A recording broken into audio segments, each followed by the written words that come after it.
तो आज का हमारा टॉपिक है डिस्प्लेसमेंट।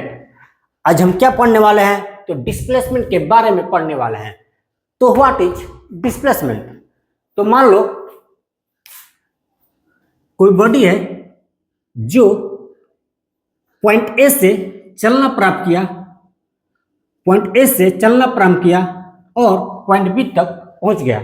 बॉडी पॉइंट ए से चलना स्टार्ट किया और पॉइंट बी तक पहुंच गया।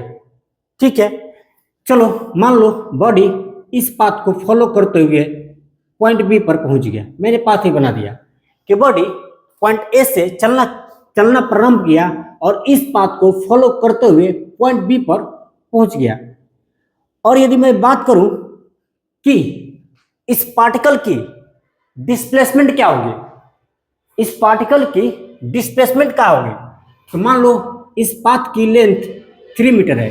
जिस पाथ को फॉलो करते हुए पार्टिकल ए पॉइंट से बी पॉइंट पर पहुंच गया, उस पाथ की लेंथ कितनी है? तो 3 मीटर है। और मैं यदि आपसे ये पूछूं कि बताइए इस पार्टिकल का, इस मूविंग पार्टिकल का डिस्प्लेसमेंट क्या होगी? जो पार्टिकल ए से बी तक पहुंचा है उसकी डिस्प्लेसमेंट क्या होगी? बताओ कितनी होगी उसकी डिस्प्लेसमेंट? 3 मीटर होगी ना? नहीं, उसकी डिस्प्लेसमेंट 3 मीटर नहीं होगी। 3 मीटर उस पार्टिकल की डिस्टेंस है। 3 मीटर उस पार्टिकल की डिस्टेंस है, न कि डिस्प्लेसमेंट है। तो डिस्प्लेसमेंट कैसे फाइंड करेंगे इस पार्टिकल की? हमें कैसे पता चलेगा कि इस पार्टिकल की डिस्प्लेसमेंट क्या है? तो देखो, डिस्प्लेसमेंट फाइंड करने का एक ही तरीका है। क्या? पहले तो पॉइंट ऐड करो कि पार्टिकल का इनिशियल पोजीशन क्या है। पहले ये फाइंड करो कि पार्टिकल की इनिशियल पोजीशन क्या है। तो पार्टिकल की इनिशियल पोजीशन ए है। अब तुम्हें फाइंड करनी है कि पार्टिकल की फाइनल पोजीशन क्या है। तो पार्टिकल की फाइनल पोजीशन बी है। पार्टिकल का इनिशियल पोजीशन मुझे पता चल चुकी है और वो ए है, और पार्टिकल का फाइनल पोजीशन भी मुझे पता चल गई है और वो है बी। ठीक है, मुझे पार्टिकल का इनिशियल पोजीशन और फाइनल पोजीशन का पता चल गया। अब दूसरा काम तुमको ये करना है कि पार्टिकल के इनिशियल पोजीशन से और फाइनल पोजीशन तक एक एरो ड्रा करनी है। पार्टिकल के इनिशियल पोजीशन से फाइनल पोजीशन तक एक एरो ड्रा करनी है। और आप जानते हो एरो बिल्कुल सीधी ड्रा होती है। एरो बिल्कुल सीधी ड्रा होती है। ये तो एरो है नहीं, हो नहीं सकता, या फिर ये भी एरो नहीं हो सकता है, नहीं हो सकता ना। एरो बिल्कुल सीधी होती है। ओके, तो हम क्या करेंगे कि पार्टिकल के इनिशियल पोजीशन से पार्टिकल के फाइनल पोजीशन के बीच एक एरो ड्रा करेंगे। हम एरो कुछ इस तरह से ड्रा करेंगे कि एरो का टेल पार्टिकल के इनिशियल पॉइंट के साथ जुड़ा हुआ होना चाहिए और एरो का हेड पार्टिकल के फाइनल पॉइंट के साथ जुड़ा हुआ होना चाहिए। हम एरो कुछ इस तरह से ड्रा करेंगे कि एरो का टेल पार्टिकल के इनिशियल पॉइंट से जुड़ा हुआ होना चाहिए और उस एरो का हेड पार्टिकल के फाइनल पॉइंट से जुड़ा हुआ होना चाहिए। तो चलो एक एरो ड्रा कर देते हैं। ये है एरो।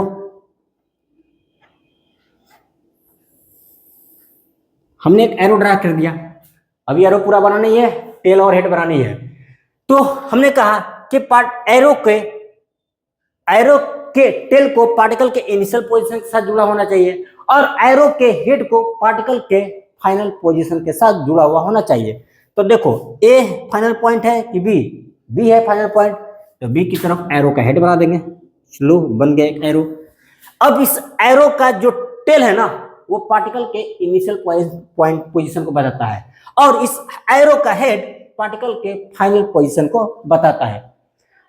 अब जो हमने ये एरो ड्रॉ किया है ना, पार्टिकल के इनिशियल पोजीशन से फाइनल पोजीशन के बीच हमने जो ये एरो ड्रॉ किया है, ये एरो ही डिस्प्लेसमेंट को रिप्रेजेंट करता है। हमने जो ये एरो ड्रॉ किया है पार्टिकल के इनिशियल पोजीशन से फाइनल पोजीशन के बीच, ये एरो ही पार्टिकल के डिस्प्लेसमेंट को रिप्रेजेंट करता है। ये एरो क्या रिप्रेजेंट करता है? पार्टिकल के डिस्प्लेसमेंट को रिप्रेजेंट करता है। पार्टिकल के डिस्प्लेसमेंट को रिप्रेजेंट करता है ये एरो। ओके, ये तो बात ठीक हो गई कि एरो पार्टिकल के डिस्प्लेसमेंट को रिप्रेजेंट करता है। तो पहले डिस्प्लेसमेंट का डिफिनीशन ही लिख डालते हैं, और वो डिफिनीशन क्या होगी कि the arrow drawn from initial position of the particle to the final position of the particle represents the displacement. The arrow drawn from initial position of the particle to the final position of the particle represents the displacement. तो चलो इस बात को लिख देते हैं। The arrow drawn from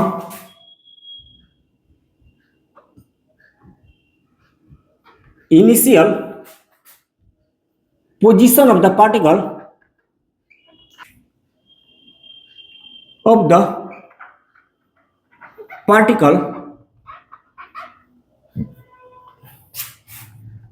the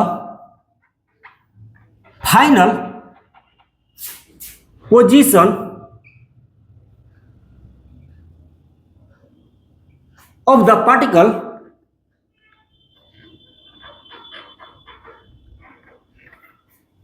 represents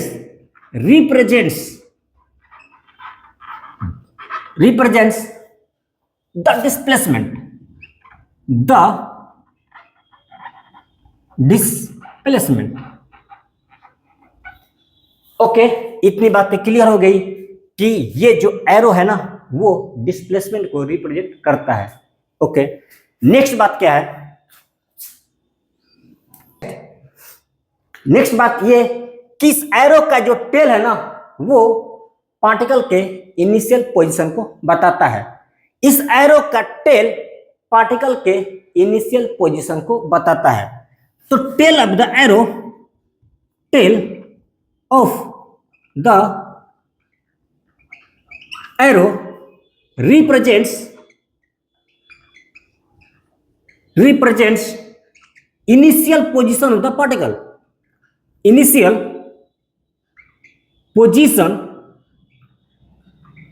of the particle. Arrow का tail particle के इनिशियल पोजीशन को बताता है। ठीक है, ये रहा एरो का टेल और ये ही है पार्टिकल के इनिशियल पोजीशन। अब एरो का जो हेड है वो पार्टिकल के फाइनल पोजीशन को बताता है। The head of the arrow, the head of the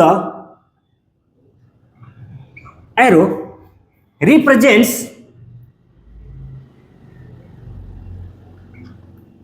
final position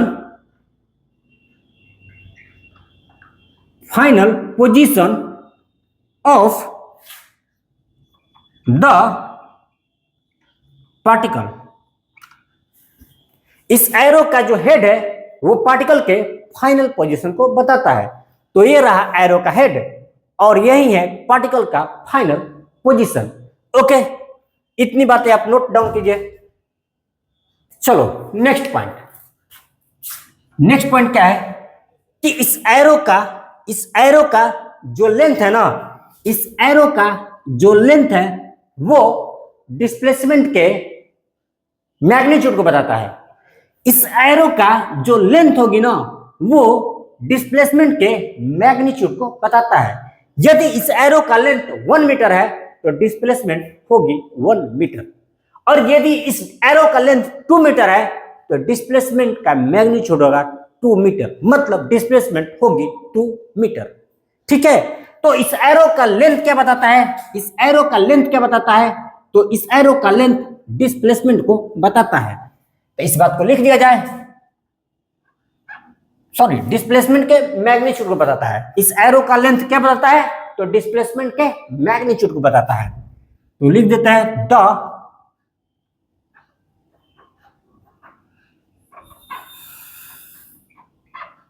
the length of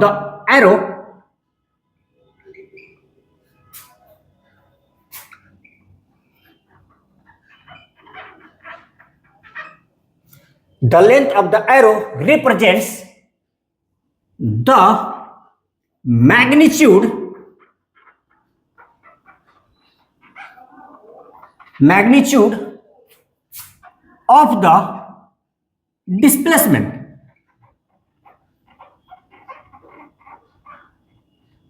okay, ये बात भी क्लियर हो गई कि इस एरो का जो लेंथ होगी वो डिस्प्लेसमेंट के मैग्नीट्यूड को बताएगी। ठीक है, नेक्स्ट पॉइंट क्या है जी? नेक्स्ट पॉइंट ये है कि इस एरो का जो हेड है ना, इस एरो का हेड जो है, इस एरो का हेड डिस्प्लेसमेंट के डायरेक्शन को बताती है। इस एरो का हेड डिस्प्लेसमेंट के डायरेक्शन को बताती है। अभी इस एरो का हेड किधर है? तो फ्रॉम लेफ्ट टू राइट है। इस एरो का हेड अभी किधर है? तो फ्रॉम लेफ्ट टू राइट है। इसका मतलब यह कि डिस्प्लेसमेंट की डायरेक्शन लेफ्ट से राइट की तरफ है। डिस्प्लेसमेंट की डायरेक्शन लेफ्ट से राइट की तरफ है, मतलब बॉडी लेफ्ट से राइट की तरफ डिस्प्लेसेस हुई है। बॉडी लेफ्ट से राइट की तरफ डिस्प्लेस हुई है। या फिर आप ये भी बोल सकते हैं कि यहां पर डिस्प्लेसमेंट की डायरेक्शन टुवर्ड्स ईस्ट है। यहां पर इस बॉडी का डिस्प्लेसमेंट का डायरेक्शन ईस्ट डायरेक्शन में है, ईस्ट डायरेक्शन में है। जानते हो ना, ईस्ट वेस्ट नॉर्थ साउथ। यदि कॉपी पर तुमको दर्शाना हो ना कि ईस्ट वेस्ट नॉर्थ साउथ कैसे दर्शाया जाता है, तो चलो मैं बता दे रहा हूं। सबसे पहले क्या करना, अपने कॉपी पर एक प्लस का साइन देना। प्लस का साइन दे दिए। अब अपने दाहिने हाथ की तरफ इस डायरेक्शन दे देना। तो यदि ये इस डायरेक्शन है तो इसके अपोजिट कौन सा डायरेक्शन हो जाएगी? तो वेस्ट हो जाएगी। तो मैंने क्या कहा कि सबसे पहले एक प्लस का साइन देना और उसके बाद अपने दाहिने हाथ की तरफ ईस्ट डायरेक्शन को दर्शा देना। और यदि ये इस डायरेक्शन है ना, ये इस डायरेक्शन है, तो इसके अपोजिट में कौन सा डायरेक्शन होगी? तो वेस्ट डायरेक्शन होगी। और ऊपर वाला डायरेक्शन जो होती है ना, ऊपर वाला ये नॉर्थ डायरेक्शन को बताती है। ऊपर वाला लाइन नॉर्थ डायरेक्शन को सोच करती है। और यदि ये नॉर्थ है ना, तो इसका अपोजिट क्या हो जाएगी? बताओ। यदि ये नॉर्थ है तो इसका अपोजिट क्या हो जाएगी? और साउथ हो जाएगी।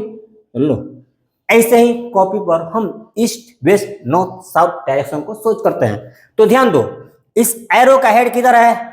नॉर्थ की तरफ है क्या? नहीं ना, नॉर्थ तो ऐसे होगा ना, ऐसे होगा तब नॉर्थ होंगे। इस एरो का हेड किधर है? तो ईस्ट की तरफ है। देखो इधर इस एरो का हेड इधर है ना, इधर कौन सा डायरेक्शन है? ईस्ट है। तो एरो का हेड किधर है? ईस्ट डायरेक्शन की तरफ। मतलब बॉडी का डिस्प्लेसमेंट ईस्ट डायरेक्शन की तरफ हुई है। मतलब बॉडी का डिस्प्लेसमेंट ईस्ट डायरेक्शन में हुई है। तो एरो का हेड क्या बताता है? तो एरो का हेड एरो का हेड डिस्प्लेसमेंट के डायरेक्शन को बताता है। एरो का हेड डिस्प्लेसमेंट के डायरेक्शन को बताता है। तो लिख देते हैं यहां पर, the head of the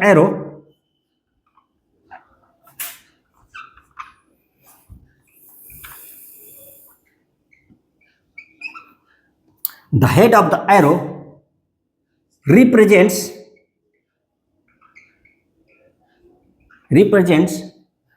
direction of the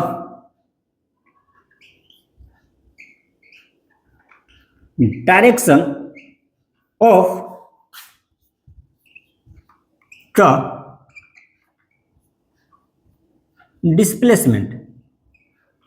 या आप इस बात को ऐसे भी लिख सकते हो कि the direction of head of the arrow, the direction of head of arrow. चलो ऐसे भी, यदि किसी को ऐसे लिखना है कि the direction of head of arrow, तो वैसे भी लिख सकता है कि the direction of head of arrow represent the direction of the displacement. तो इतनी कहानी क्लियर हो गई कि हाँ भाई डिस्प्लेसमेंट क्या होती है। तो the arrow drawn from initial position to final position of the body represents the displacement. और इस एरो का जो लेंथ है ना, वो डिस्प्लेसमेंट के मैग्नीट्यूड को बताता है। और इस एरो का जो हेड है ना, इस एरो का हेड का जो डायरेक्शन है वो डिस्प्लेसमेंट के डायरेक्शन को बताता है। तो आपको अभी तक पता चल चुकी कि डिस्प्लेसमेंट के पास मैग्नीट्यूड और डायरेक्शन दोनों होती है। डिस्प्लेसमेंट के पास मैग्नीट्यूड और डायरेक्शन दोनों होती है, क्योंकि एरो का लेंथ डिस्प्लेसमेंट के मैग्नीट्यूड को बता रहा है और एरो का हेड डिस्प्लेसमेंट के डायरेक्शन को बता रहा है। मतलब ये कि डिस्प्लेसमेंट के पास मैग्नीट्यूड और डायरेक्शन दोनों होती है। ओके जी, तो चलिए डिस्प्लेसमेंट के बारे में दो चार पॉइंट और जान लेते हैं। तो मान लीजिए कि कोई पार्टिकल ए पॉइंट से चलना प्रारंभ किया और बी पॉइंट पर पहुंच गया। कोई पार्टिकल ए पॉइंट से चलना प्रारंभ किया और बी पॉइंट पर पहुंच गया और पार्टिकल ने ए से बी तक पहुंचने के लिए जो पाथ फॉलो किया वो ये है, ठीक है। और ये पाथ की लंबाई कितना है, तो हमने मान लिया 3 मीटर है, ठीक है। अब मैं आपसे पूछूं कि बताइए what is the displacement of the particle, तो मत कह देना 3 मीटर। कितनी होगी, सीधी बात बताया ना मैंने कि सबसे पहले पार्टिकल के इनिशियल पोजीशन को देखना तो ए है, उसके बाद पार्टिकल के फाइनल पोजीशन को देखना तो बी है, उसके बाद क्या करना, एक एरो से इनिशियल पोजीशन को फाइनल पोजीशन से मिला देना, एक एरो से initial position and final position को मिला देना और उस एरो से इनिशियल पोजीशन और फाइनल पोजीशन को कुछ इस तरह से मिलाना है कि एरो का टेल इनिशियल पोजीशन के साथ जुड़ा हुआ होना चाहिए और एरो का हेड बॉडी के फाइनल पोजीशन के साथ जुड़ा हुआ होना चाहिए।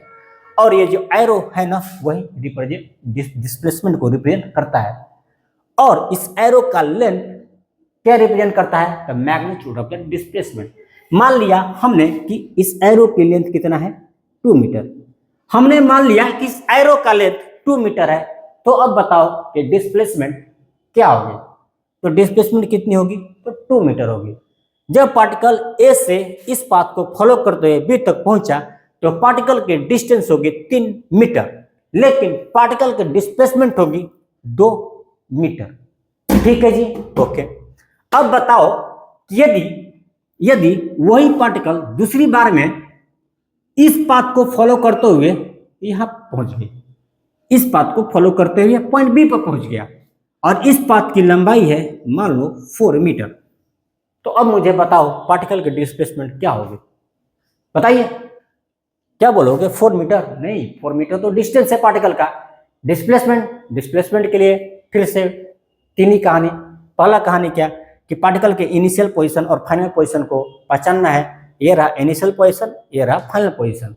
दूसरी बात क्या कि पार्टिकल के इनिशियल पोजीशन और फाइनल पोजीशन को एक एरो से जोड़ देना है और कुछ इस तरह से जोड़ना है कि एरो का टेल इनिशियल पोजीशन के साथ जुड़ा हुआ होना चाहिए और एरो का हेड फाइनल पोजीशन के साथ जुड़ा हुआ होना चाहिए।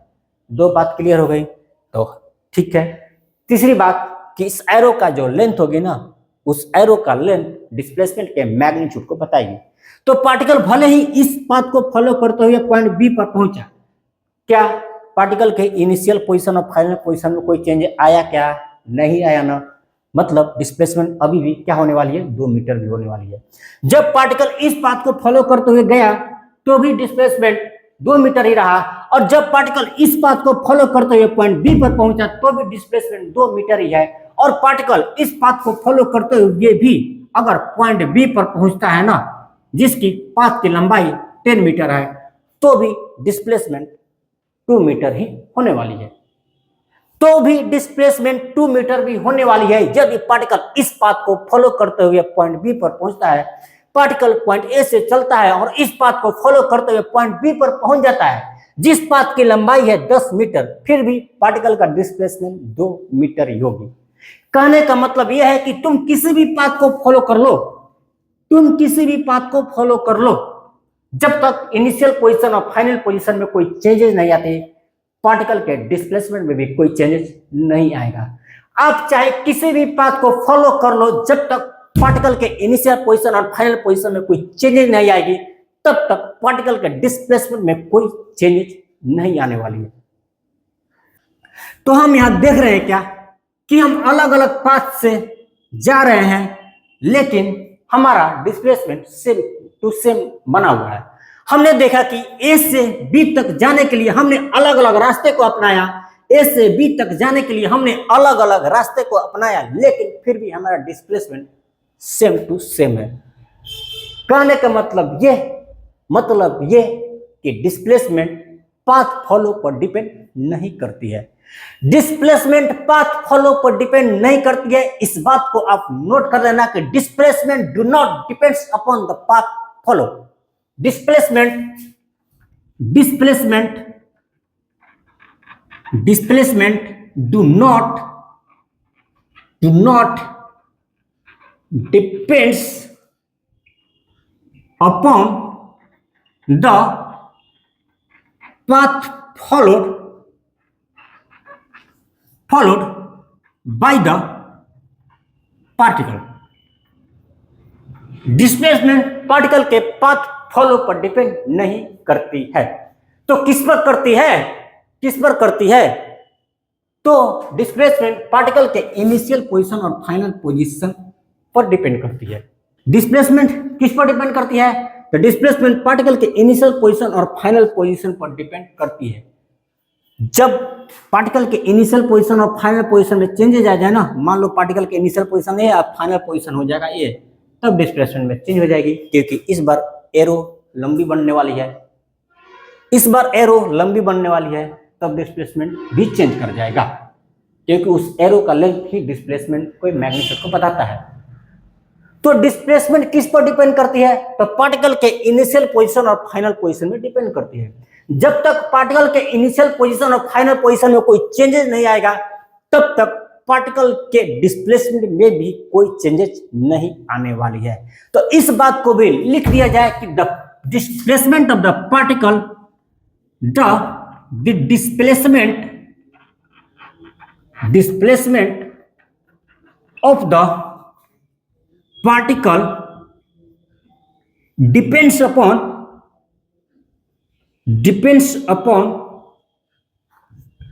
the initial position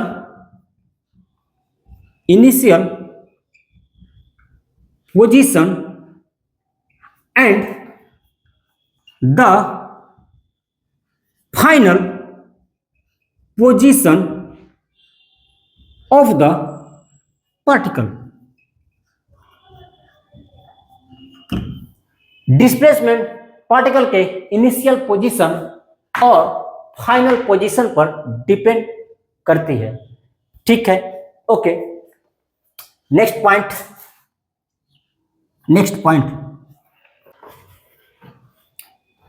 पॉइंट के लिए मुझे इसको थोड़ा क्लीन करना पड़ेगा। चलो, तो मान लो पार्टिकल ए पर प्रेजेंट है और पार्टिकल बी पर चला गया। पार्टिकल ए पर प्रेजेंट है और थोड़ी देर बाद बी पर चला गया, और जब पार्टिकल ए से बी तक जाता है ना, तब पार्टिकल एक स्ट्रेट लाइन को फॉलो करते हुए जाता है।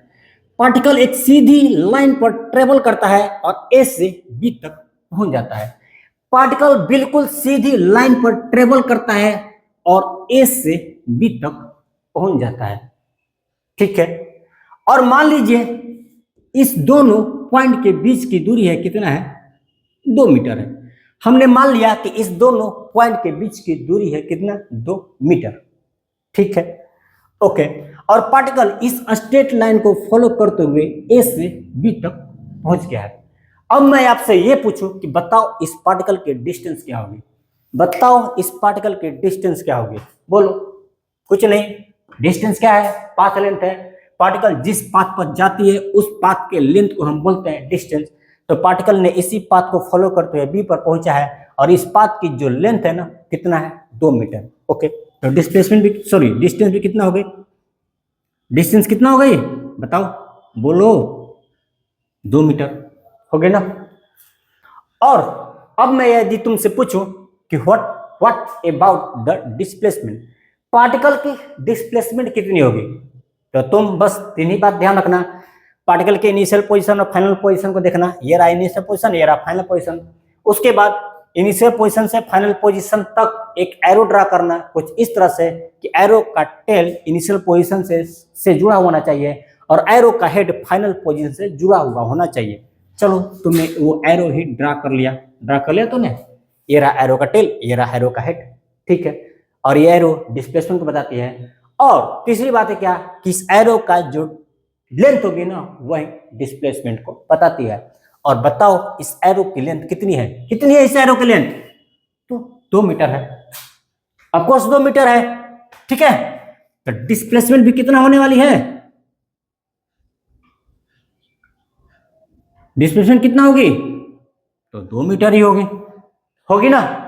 तो हम देख रहे हैं क्या कि जब पार्टिकल स्ट्रेट लाइन पर ट्रेवल करती है, जब पार्टिकल एक सीधी लाइन पर ट्रेवल करती है, तब पार्टिकल का जो डिस्टेंस होती है ना वो डिस्प्लेसमेंट के बराबर होती है।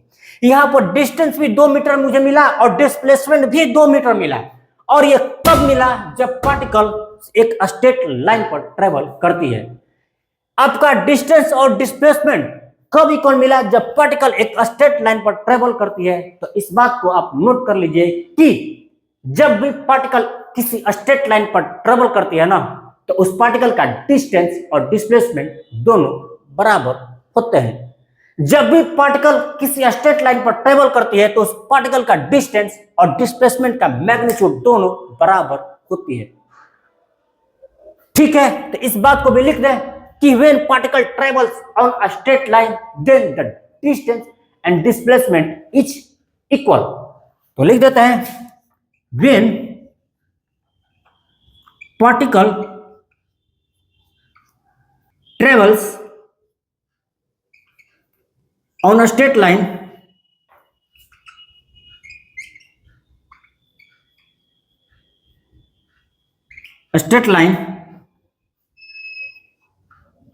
then its distance is equal to displacement, then its distance is equal to displacement। तो जब भी पार्टिकल किसी स्ट्रेट लाइन पर ट्रेवल करती है ना तो उस पार्टिकल का डिस्टेंस और डिस्प्लेसमेंट दोनों बराबर होती है। चलो नेक्स्ट पॉइंट देखते हैं। नेक्स्ट पॉइंट क्या है कि मान लो कोई पार्टिकल ए पॉइंट पर प्रेजेंट है और पार्टिकल एक स्ट्रेट लाइन को फॉलो करते हुए कहां पहुंच गया? तो बी पॉइंट पर पहुंच गया। पार्टिकल ने स्ट्रेट लाइन को फॉलो करते हुए बी पॉइंट पर पहुंच गया, ठीक है। और मैंने मान लिया कि इस ए और बी पॉइंट के बीच के जो डिस्टेंस है ना कितनी है? तो 2 मीटर है। अब मैं तुमसे पूछूं कि बताओ what is the distance of the particle, आप बोलेंगे 2 मीटर। अब मैं आपसे ये पूछूं कि बताओ what is the displacement of the particle, तो आप बोलोगे यस 2 मीटर। तो आपने क्यों बोला 2 मीटर? 2 मीटर क्योंकि पार्टिकल स्ट्रेट लाइन पर ट्रेवल कर रही है और जब भी पार्टिकल स्ट्रेट लाइन पर ट्रेवल करती है तो उनका डिस्टेंस और डिस्प्लेसमेंट दोनों बराबर होती है। अभी हमने देखा, ठीक है। अब हम क्या करते हैं, अब पार्टिकल क्या करता है कि ए से बी तक तो पहुंचता है लेकिन इस बार स्ट्रेट लाइन को फॉलो नहीं करता है, इस बार इस पाथ को फॉलो करते हुए ए से बी तक पहुंच रहा है। इस बार पार्टिकल ए से बी तक पहुंच रहा है लेकिन इस बार पार्टिकल ने स्ट्रेट लाइन को फॉलो नहीं किया है, इस बार पार्टिकल ने इस पाथ को फॉलो करते हुए पॉइंट बी तक पहुंचा है। और इस पाथ की लंबाई कितनी है? तो हमने मान लिया 3 मीटर है। इस पाथ की लंबाई कितनी है? इस पाथ की लंबाई कितनी है? तो हमने मान लिया 3 मीटर है। अब मुझे बताओ कि पार्टिकल की डिस्टेंस क्या हो जाएगी? बताओ पार्टिकल की डिस्टेंस क्या हो जाएगी? कब? जब पार्टिकल ने इस पाथ को फॉलो करते हुए पॉइंट बी पर पहुंचा, कितनी हो जाएगी? बोलोगे 3 मीटर। यस, इस बार पार्टिकल की डिस्टेंस क्या होगी? 3 मीटर हो गया। लेकिन पार्टिकल का डिस्प्लेसमेंट क्या है? डिस्प्लेसमेंट की बात करना तो अभी भी 2 मीटर ही होगी ना, ठीक है। और पार्टिकल एक बार फिर ए से बी तक पहुंचता है लेकिन इस बार वो इस पाथ को फॉलो करते हुए पहुंचता है। पार्टिकल ए से बी तक पहुंचता है लेकिन इस बार वो इस पाथ को फॉलो करते हुए पहुंचता है और इस पाथ की लंबाई है जो हमने मान लिया कि 5 मीटर है। तो इस बार पार्टिकल का डिस्टेंस क्या होगा? जब पार्टिकल इस पाथ को फॉलो करते हुए पॉइंट बी पर पहुंचती है तो इस बार पार्टिकल का डिस्टेंस क्या होगा? ऑफ कोर्स 5 मीटर, क्योंकि इस पाथ की लंबाई कितनी है? तो 5 मीटर। तो डिस्टेंस कितनी हो जाएगी? 5 मीटर। और यदि मैं बात करूं डिस्प्लेसमेंट की, तो आप जानते हो डिस्प्लेसमेंट तो पाथ फॉलो पर डिपेंड नहीं करता है, वो इनिशियल पोजीशन और फाइनल पोजीशन पर डिपेंड करता है। और पार्टिकल का इनिशियल पोजीशन और फाइनल पोजीशन में कोई चीज नहीं आ रही है, सो अभी भी पार्टिकल की डिस्प्लेसमेंट 2 मीटर ही होगा। तो हम देख रहे हैं क्या, अच्छा तुम इस स्ट्रेट लाइन को छोड़ करके किसी भी पाथ को फॉलो करो ना, पार्टिकल इस स्ट्रेट लाइन को छोड़ करके किसी भी पाथ को फॉलो करे, वो 2 मीटर से ज्यादा ही आने वाली है। इस स्ट्रेट लाइन की लेंथ कितनी है? 2 मीटर। इसके अलावा इस पार्टिकल किसी भी पाथ को फॉलो करे ना, वो 2 मीटर से ज्यादा ही आने वाली है। उस पाथ की लेंथ 2 मीटर से ज्यादा ही होने वाली है। इसका मतलब तो ये कि जो डिस्टेंस है ना, वो डिस्प्लेसमेंट के बराबर हो सकती है। डिस्टेंस डिस्प्लेसमेंट के बराबर होती है कब? जब पार्टिकल एक स्ट्रेट लाइन पर ट्रेवल करती है। तो डिस्टेंस डिस्प्लेसमेंट के बराबर हो सकती है, या फिर डिस्टेंस डिस्प्लेसमेंट से बड़ा हो सकती है। जब पार्टिकल एक स्ट्रेट लाइन को फॉलो करेगी ना, तो उस समय डिस्टेंस डिस्प्लेसमेंट दोनों आपस में बराबर होंगे। लेकिन पार्टिकल जब स्ट्रेट लाइन को फॉलो न करते हुए इस तरह के पाथ को फॉलो करते हुए करेगी ना, तो डिस्टेंस डिस्प्लेसमेंट से बड़ा होगा। तो तुमको कोई ऐसा पाथ नहीं मिलेगा ना जहां पर डिस्टेंस डिस्प्लेसमेंट से बड़ा हो जाए। जहां पर डिस्टेंस तो डिस्प्लेसमेंट बड़ा ही होती है, तुमको कोई ऐसा पाथ नहीं मिलेगा ना जहां से डिस्टेंस डिस्प्लेसमेंट से छोटा मिल जाए। तुमको कोई ऐसा पाथ नहीं मिलेगी जहां से डिस्टेंस डिस्प्लेसमेंट से छोटी हो जाए। तो डिस्टेंस या तो डिस्प्लेसमेंट के बराबर हो सकती है जब पार्टिकल स्ट्रेट लाइन पर ट्रेवल करती है, या तो फिर डिस्टेंस डिस्प्लेसमेंट से बड़ा होती है जब पार्टिकल इस तरह के पाथ को फॉलो करती है। तो डिस्टेंस या तो डिस्प्लेसमेंट के बराबर हो सकती है, या फिर डिस्टेंस डिस्प्लेसमेंट के बड़ा हो सकती है। तो ये रिलेशन आपको याद रखना कि डिस्टेंस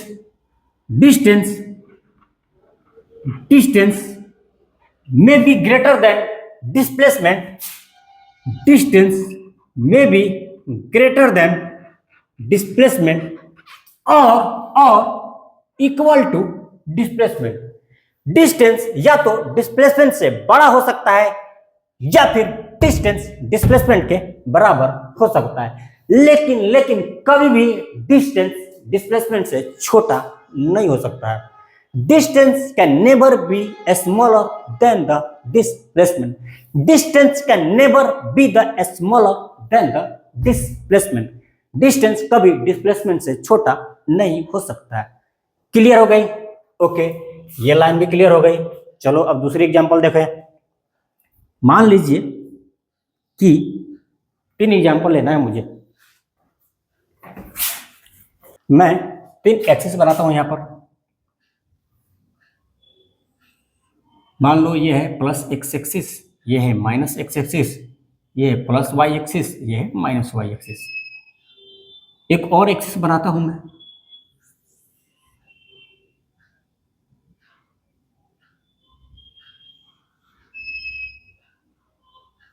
ये है प्लस एक्स एक्सिस, ये माइनस एक्स एक्सिस, ये प्लस वाई एक्सिस, ये माइनस वाई एक्सिस। ठीक है, इस एक्सिस की कहानी थोड़ी देर में समझेंगे, पहले इसकी कहानी, इधर एक और कहानी समझो। मान लो पार्टिकल एस से चलना प्रारंभ किया और वो इस स्ट्रेट लाइन को फॉलो करते हुए कहां पहुंच गया? बी पर पहुंच गया। पार्टिकल ने ए पॉइंट से चलना स्टार्ट किया और इस स्ट्रेट लाइन को फॉलो करते हुए पॉइंट बी तक पहुंच गया। ठीक है, और ए से बी के बीच का जो डिस्टेंस है ना, ए से बी के बीच का जो दूरी है वो कितना है? 2 मीटर है। 2 मीटर है। तो बताओ what is the displacement of the particle? What is the displacement of the particle? कितना होगा बोलो? तो 2 मीटर होगा। पार्टिकल ए से चलना प्रारंभ किया, स्ट्रेट लाइन को फॉलो करते हुए बी तक पहुंच गया, और ए से बी के बीच की जो दूरी है वो है 2 मीटर। तो पार्टिकल का डिस्प्लेसमेंट कितना हो गया? 2 मीटर हो गई। ठीक है, पार्टिकल क्या किया कि ए से बी तक गया और फिर वापस बी से ए तक आ गया, पार्टिकल ए से बी तक गया और फिर वापस बी से ए पर पहुंच गया, तो बताओ पार्टिकल का डिस्प्लेसमेंट क्या होगा। पार्टिकल ए से बी तक गया और फिर वापस बी से ए पर ही पहुंच गया, तो बताओ पार्टिकल का डिस्प्लेसमेंट क्या होगा। बोलो, याद करो डिस्प्लेसमेंट। तीन ही बातें मैं बताया हूं कि पार्टिकल के इनिशियल पोजीशन को पॉइंट आउट करना और फाइनल पोजीशन को पॉइंट आउट करना। तुम पार्टिकल को इनिशियल पोजीशन और फाइनल पोजीशन को देखना, पार्टिकल के इनिशियल पोजीशन और फाइनल पोजीशन को देखना। चलो देखते हैं। पार्टिकल ए से चलना प्रारंभ किया, बी तक गया और वापस ए पर ही चला गया। पार्टिकल ने कहां से चलना प्रारंभ किया, तो ए से चलना प्रारंभ किया, मतलब पार्टिकल की इनिशियल पॉइंट क्या है, ए है। क्योंकि पार्टिकल ए से चलना प्रारंभ किया है, इसलिए पार्टिकल की इनिशियल पॉइंट क्या होगी, तो ए होगी। और क्योंकि पार्टिकल वापस ए पर ही लौट गया है, क्योंकि पार्टिकल वापस ए पर ही आ गया है, तो पार्टिकल का फाइनल पोजीशन भी क्या होगी, क्या होगी, तो ए ही होगी। क्योंकि पार्टिकल ए से चला, बी तक गया और फिर बी से वापस ए पर ही आ गया, तो पार्टिकल का फाइनल पोजीशन भी इस ए पॉइंट पर ही होगा। मतलब इस सिंगल ए पॉइंट पर ही, इस सिंगल ए पॉइंट पर ही पार्टिकल का इनिशियल पोजीशन भी है और इस सिंगल ए पॉइंट पर भी ही पार्टिकल का फाइनल पोजीशन भी है। इस सिंगल ए पॉइंट पर ही पार्टिकल का इनिशियल पोजीशन भी है और इस सिंगल ए पॉइंट पर ही पार्टिकल का फाइनल पोजीशन भी है। दूसरी बात, तूने इनिशियल पोजीशन और फाइनल पोजीशन को देख लिया कि भाई दोनों इस ए पॉइंट पर ही है। दूसरी बात, हमें एक एरो ड्रा करनी है इनिशियल पोजीशन और फाइनल पोजीशन के बीच। हमें एक एरो ड्रा करनी है इनिशियल पोजीशन और फाइनल पोजीशन के बीच। तो ड्रा करो इनिशियल पोजीशन और फाइनल पोजीशन के बीच। तो तुम बोलोगे दोनों तो एक ही पॉइंट पर मिला हुआ है, दोनों इनिशियल पोजीशन और फाइनल पोजीशन तो एक ही पॉइंट, एक ही बिंदु पर मिला हुआ है, तो कैसे हम इनिशियल पोजीशन और फाइनल पोजीशन के बीच एक एरो ड्रा करें। क्योंकि पार्टिकल का इनिशियल पोजीशन और फाइनल पोजीशन दोनों एक ही पॉइंट पर कोइंसाइड हो चुके हैं, इसलिए उस एरो का टेल और हेड भी इसी एक पॉइंट पर ही कोइंसाइड हो चुका होगा। क्योंकि पार्टिकल का इनिशियल पोजीशन और फाइनल पोजीशन इसी सिंगल पॉइंट पर कोइंसाइड है, इसलिए उस एरो का हेड और टेल भी इसी सिंगल पॉइंट पर ही लाइज करेगा। उस एरो का हेड और टेल भी इसी सिंगल पॉइंट पर ही लाइज करेगा। और इस सिंगल पॉइंट की लेंथ कितनी होगी, जहां पर हेड और टेल दोनों आपस में मिल गए हो ना, तो लेंथ तो एरो का तब मापोगे ना जब हेड और टेल के बीच कोई सेपरेशन हो। लेंथ तो आप एरो का तब मापोगे ना जब हेड और टेल के बीच कोई सेपरेशन हो, और यहां पर तो टेल और हेड के बीच कोई सेपरेशन ही नहीं है, क्योंकि एरो का टेल और हेड दोनों इस सिंगल पॉइंट पर ही कोइंसाइड हो चुके हैं। तो ऐसे में आप एरो का लेंथ नहीं माप सकते हो। तो ऐसे में आप बोलोगे कि इस एरो की जो लेंथ होगी ना वो 0 होगी। तो ऐसे में आप क्या बोलोगे कि भैया उस एरो की जो लेंथ है ना वो कितनी है, तो 0 है। क्योंकि पार्टिकल का initial position and final position इसी सिंगल पॉइंट पर कोइंसाइड हो चुकी है, इसीलिए उस एरो का हेड और टेल भी इसी सिंगल पर कोइंसाइड हो चुकी होगी। और ऐसे में हम बोलेंगे कि उस पार्टिकल का एरो, सॉरी, ऐसे में हम बोलेंगे कि उस एरो की जो लेंथ होगी ना वो कितनी होगी, 0 होगी। क्योंकि हेड और टेल के बीच कोई सेपरेशन होगा तो ही तुम उसकी लंबाई मापोगे। यहां पर तो हेड और टेल के बीच कोई सेपरेशन ही नहीं है, तो ऐसे में हम बोलेंगे दोनों एक सिंगल पॉइंट पर ही कोइंसाइड हो चुके हैं, दोनों एक सिंगल पॉइंट पर ही नीट है, तो हम बोलेंगे कि इस एरो की लेंथ 0 है। और ध्यान याद करो, हमने क्या बताया था कि the length of the arrow represents the magnitude of the displacement. क्योंकि यहां पर एरो की लेंथ 0 हो चुकी है, इसलिए डिस्प्लेसमेंट भी 0 हो जाएगी। यहां पर इस पार्टिकल का डिस्प्लेसमेंट भी क्या हो जाएगी, 0 हो जाएगी। जब पार्टिकल ए से चलना प्रारंभ किया, बी तक गया और वापस ए पर ही आ गया ना, इसका मतलब उस पार्टिकल की डिस्प्लेसमेंट 0 हो गई। पार्टिकल की डिस्प्लेसमेंट क्या हो गई, तो 0। पार्टिकल की डिस्प्लेसमेंट क्या हो गई, 0। कब हो गई, जब पार्टिकल ए इनिशियल पॉइंट से चलना प्रारंभ किया, जब पार्टिकल ए से चलना प्रारंभ किया और वापस ए पर ही आ गया। पार्टिकल के डिस्प्लेसमेंट जीरो कब हो गई? जब पार्टिकल एस से चलना प्रारंभ किया और वापस ए पर ही आ गया तो उस पार्टिकल का डिस्प्लेसमेंट जीरो हो गई। मतलब ये कि जब भी पार्टिकल लौट करके अपने इनिशियल पॉइंट पर ही आ जाए ना तो उस पार्टिकल का डिस्प्लेसमेंट जीरो हो जाता है।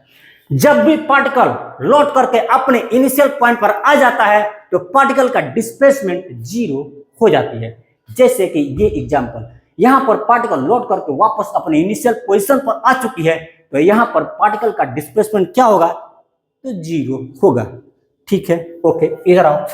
मान लो पार्टिकल इस ओरिजिन ओ से चलना प्रारंभ किया along the positive x axis और वो यहां तक पहुंचा। कहां तक पहुंचा? तो ए तक पहुंचा।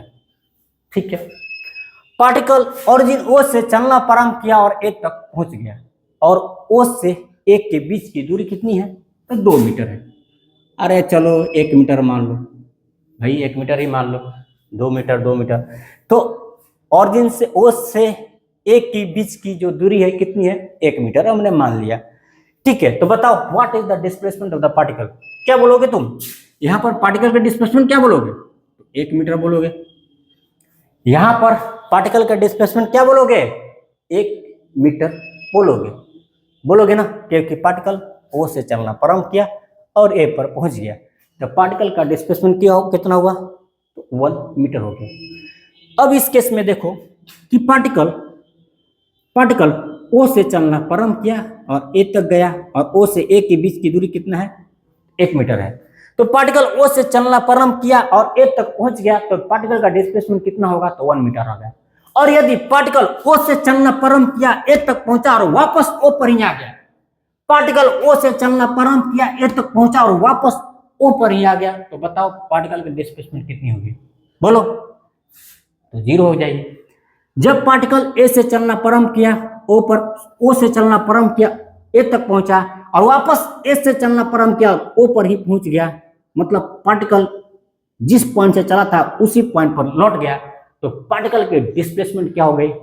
तो जीरो हो गई जीरो। ठीक है, हमने बोला था कि जब पार्टिकल लौट करके वापस अपने इनिशियल पॉइंट पर ही आ जाए तो उस समय पार्टिकल का डिस्प्लेसमेंट जीरो होती है। तो यहां पर पार्टिकल का डिस्प्लेसमेंट 1 मीटर मिला, जहां पर पार्टिकल का डिस्प्लेसमेंट जीरो मिला। कब? जब पार्टिकल लौट करके वापस अपने इनिशियल पोजीशन पर ही आ गई। तीसरी डायग्राम देखो, तीसरी डायग्राम यहां पर बना देता हूं मैं। मान लो ये क्या है? एक्स एक्सिस, ये माइनस एक्स एक्सिस, ये वाई एक्सिस, ये माइनस वाई एक्सिस, हमने मान लिया। ओके,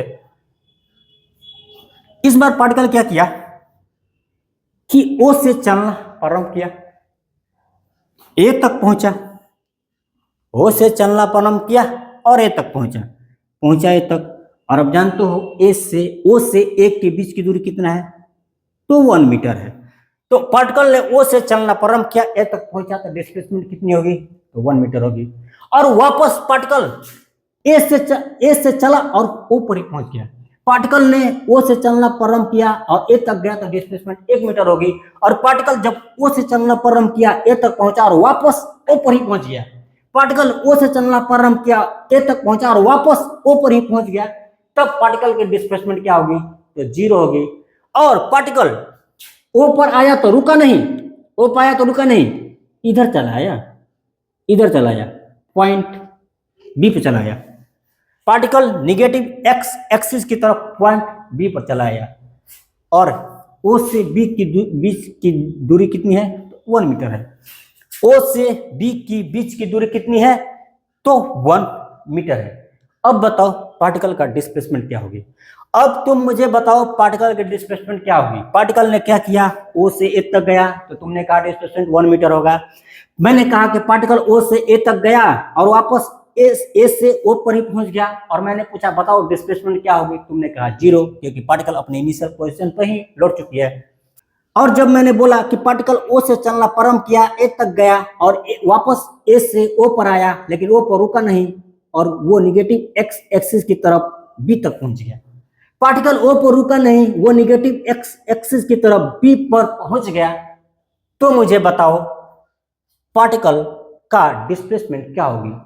अब मैं आपको बता दे रहा हूं कि O से B के बीच का जो डिस्टेंस है ना कितना है 1 मीटर है। तो यहां पर पार्टिकल का डिस्प्लेसमेंट होगी, क्योंकि पार्टिकल निगेटिव एक्स एक्सिस की तरफ गया है ना, क्योंकि पार्टिकल निगेटिव एक्स एक्सिस की तरफ है, इसलिए यहां पर पार्टिकल का जो डिस्प्लेसमेंट होगी ना वो होगी -1 मीटर।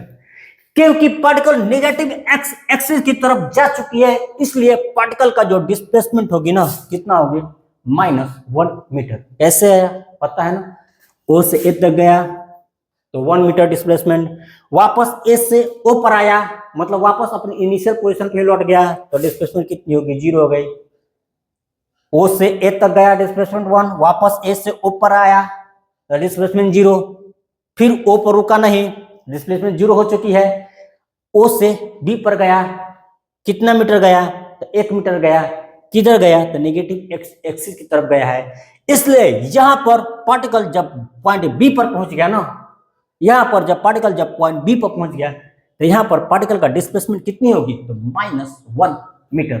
यहां पर माइनस साइन केवल एंड केवल डिस्प्लेसमेंट के डायरेक्शन को बता रही है। यहां पर माइनस साइन केवल एंड केवल पार्टिकल के डिस्प्लेसमेंट को बता रही है, और ये बता रही है कि displacement towards the negative x axis की तरफ हुआ है। ये माइनस साइन बता रही है कि displacement towards negative x axis की तरफ हुआ है। तो हम देख रहे हैं क्या कि डिस्प्लेसमेंट 0 भी हो सकता है, डिस्प्लेसमेंट पॉजिटिव भी हो सकता है और डिस्प्लेसमेंट नेगेटिव भी हो सकता है। हमने देखा क्या कि डिस्प्लेसमेंट पॉजिटिव भी हो सकता है +1 मीटर, हमने देखा क्या कि डिस्प्लेसमेंट 0 भी हो सकता है, और हमने देखा कि डिस्प्लेसमेंट नेगेटिव भी हो सकता है -1 मीटर। तो इस बात को लिख दिया जाए कि डिस्प्लेसमेंट 0 भी हो सकता है, पॉजिटिव भी हो सकता है और नेगेटिव भी हो सकता है। डिस्प्लेसमेंट 0 भी हो सकता है, पॉजिटिव भी हो सकता है और नेगेटिव भी हो सकता है। तो इस बात को लिख दिया जाए कि डिस्प्लेसमेंट में भी 0, पॉजिटिव और नेगेटिव। डिस्प्लेसमेंट में भी 0, पॉजिटिव और नेगेटिव। डिस्प्लेसमेंट पॉजिटिव भी हो सकता है, 0 भी हो सकता है और नेगेटिव भी हो सकता है। तो चलिए नेक्स्ट पॉइंट देखते हैं। नेक्स्ट पॉइंट क्या है कि डिस्प्लेसमेंट के पास मैग्नीट्यूड और डायरेक्शन दोनों होती है। हमने कहा आपको कि एरो का लेंथ डिस्प्लेसमेंट के मैग्नीट्यूड को बताती है और एरो के हेड का डायरेक्शन डिस्प्लेसमेंट के डायरेक्शन को बताती है। इसका मतलब तो ये कि डिस्प्लेसमेंट के पास मैग्नीट्यूड और डायरेक्शन दोनों होती है। डिस्प्लेसमेंट के पास मैग्नीट्यूड और डायरेक्शन दोनों होती है, और आप जानते हो कि जिस भी फिजिकल क्वांटिटी के पास मैग्नीट्यूड और डायरेक्शन दोनों होती है वो एक वेक्टर क्वांटिटी होती है। जिस भी फिजिकल क्वांटिटी के पास मैग्नीट्यूड और डायरेक्शन दोनों होती है वो एक वेक्टर क्वांटिटी होती है। क्योंकि डिस्प्लेसमेंट के पास भी मैग्नीट्यूड और डायरेक्शन दोनों है, so displacement is A vector quantity. तो यहां पर लिख देते हैं displacement is a vector quantity. Displacement क्या है तो एक वेक्टर क्वांटिटी है। नेक्स्ट बात करूं मैं यदि the SI unit of displacement, बताइए what is the SI unit of displacement, बोलो क्या है डिस्प्लेसमेंट का एसआई यूनिट तो मीटर है। डिस्प्लेसमेंट का एसआई यूनिट क्या है तो मीटर है। ठीक बताया आपने कि the SI unit of displacement is metre. Okay, अब मैं यदि आपसे पूछूं कि बताइए what is the dimension of the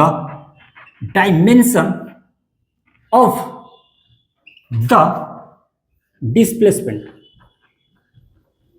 what is the dimension of the displacement, बताओ what is the dimension of the displacement, बताओ। यदि आप जानते हो तो अच्छी बात है, जो नहीं जानते हैं उनके लिए मैं बता रहा हूं। तो what is the dimension of the displacement? पहले तुम मुझे ये बताओ कि डायमेंशन तो मैं बाद में बताऊंगा, मुझे तुम ये बताओ कि what is the unit of the displacement? What is the SI unit of the displacement? What is the SI unit of the displacement? तुम बोलोगे मीटर, तुम बोलोगे मीटर, मीटर का सिंबल स्मॉल एम। तो मैं यदि तुमसे पूछूं कि what is the SI unit of displacement, तुम बोलोगे मीटर, यस। और मैं यदि ये पूछूं कि मीटर किसका यूनिट है, तुम बोलोगे डिस्प्लेसमेंट का। कोई बोलेगा डिस्टेंस का। जब मैं ये पूछूं कि व्हाट मीटर किसका यूनिट है, तुम बोलोगे डिस्प्लेसमेंट का, कोई बोलेगा डिस्टेंस का। दोनों सही है।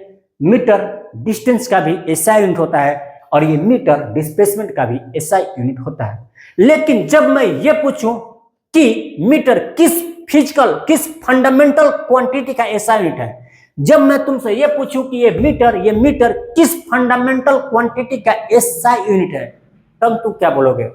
Displacement? No, displacement is a derive quantity. तब तुम क्या बोलोगे? डिस्टेंस? तो no, distance is a derive quantity. और मैं बोल रहा हूं कि मीटर किस फंडामेंटल क्वांटिटी का एसआई यूनिट है, तो मीटर लेंथ का एसआई यूनिट है। मीटर लेंथ का एसआई यूनिट है और लेंथ यहां पर क्या है? एक फंडामेंटल क्वांटिटी है। किसी को जानना हो कि what is the fundamental quantity, किसी को जानना हो what is the derive quantity, किसी को जानना हो what is the physical quantity, तो अब जाइए मेरा वेरी फर्स्ट लेक्चर देखिए जिसका नाम है सम बेसिक्स ऑफ फिजिक्स। वहां पर आपको अच्छे से क्लियर हो जाएगी कि what is the physical quantity, what is the derive quantity and what is the fundamental quantity. वहां पर आपको अच्छे से क्लियर हो जाएगी। तो किसी को यदि ये जानना हो तो जाके मेरा very first lecture some basics of physics देख सकता है। ओके, तो मैंने पूछा कि मीटर किस फंडामेंटल क्वांटिटी का एसआई यूनिट है, तो किस फंडामेंटल क्वांटिटी का एसआई यूनिट है मीटर? तो लेंथ का है। मीटर लेंथ का एसआई यूनिट है और लेंथ एक फंडामेंटल क्वांटिटी है। लेंथ का है, लेंथ। तो डायमेंशन ऑफ द डिस्प्लेसमेंट क्या हो जाएगी? L. Dimension of the displacement क्या हो जाएगी? L for length, L for length. क्योंकि मीटर लेंथ का एसआई यूनिट है और लेंथ एक फंडामेंटल क्वांटिटी है, इसलिए इस डिस्प्लेसमेंट का डायमेंशन क्या हो जाएगी? तो एल हो जाएगी। तो ये था अबाउट द डिस्प्लेसमेंट। मिलेंगे अब नेक्स्ट वीडियो में। Wish you all the best.